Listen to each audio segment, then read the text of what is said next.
ഇടുക്കി അടിമാലിയിൽ 1.5 ലിറ്റർ വാറ്റ് ചാരായവുമായി KSRTC bus conductor പിടിയിൽ. കൊല്ലം നീലീശ്വരം സ്വദേശിയും മൂന്നാർ ഡിപ്പോയിലെ കണ്ടക്ടറുമായ ഷിബുവാണ് പിടിയിലായത്. ഇടുക്കി അടിമാലി ബസ് സ്റ്റാൻഡിൽ അടിമാലി നാർക്കോട്ടിക് എൻഫോഴ്സ്മെന്റ് സംഘം നടത്തിയ പരിശോധനയിലാണ് ഇയാൾ പിടിയിലായത്. 1.5 ലിറ്റർ വാറ്റ് ചാരായം കൊണ്ടാണ് ഒരു KSRTC ബസ് കണ്ടക്ടർ പിടിയിലായിരിക്കുന്നത്. മൂന്നാർ ഡിപ്പോയിലെ കണ്ടക്ടറാണ് ഷിബു എന്നാണ് ഈ കണ്ടക്ടറുടെ പേര്. കൊല്ലം സ്വദേശിയാണ്, കൊല്ലം നീലീശ്വരം സ്വദേശിയാണ്.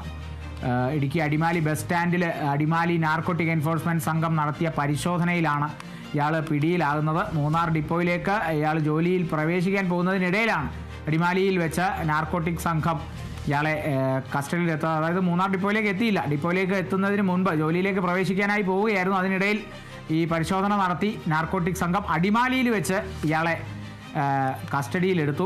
അബ്കാരി ആക്ട് അനുസരിച്ചാണ് ഇപ്പോൾ കേസ് വരിക. അതുതന്നെ ചെയ്തിട്ടുണ്ട്. അബ്കാരി ആക്ട് അനുസരിച്ച് പ്രതിക്കെതിരെ കേസ് രജിസ്റ്റർ ചെയ്തിട്ടുണ്ട്. 1.5 ലിറ്റർ വാറ്റ് ചാരായം കൊണ്ടാണ് ഒരു KSRTC ബസ് കണ്ടക്ടർ പിടിയിലായിരിക്കുന്നത്. കൊല്ലം നീലീശ്വരം സ്വദേശിയാണ്.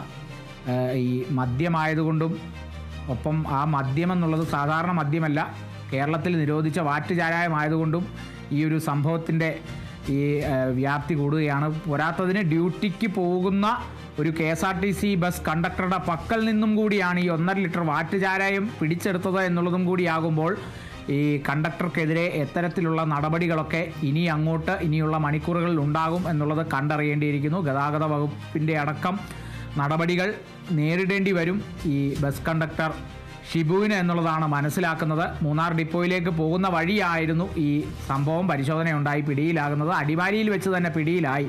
ഇടുക്കി അടിമാലി ബസ് സ്റ്റാൻഡിൽ ഈ അടിമാലി നാർക്കോട്ടിക് എൻഫോഴ്സ്മെൻറ്റ് സംഘം നടത്തിയ പരിശോധനയിലാണ് ഇയാൾ പിടിയിലായത്. അബ്കാരി ആക്ട് അനുസരിച്ച് പ്രതിക്കെതിരെ കേസ് രജിസ്റ്റർ ചെയ്തിട്ടുണ്ട്.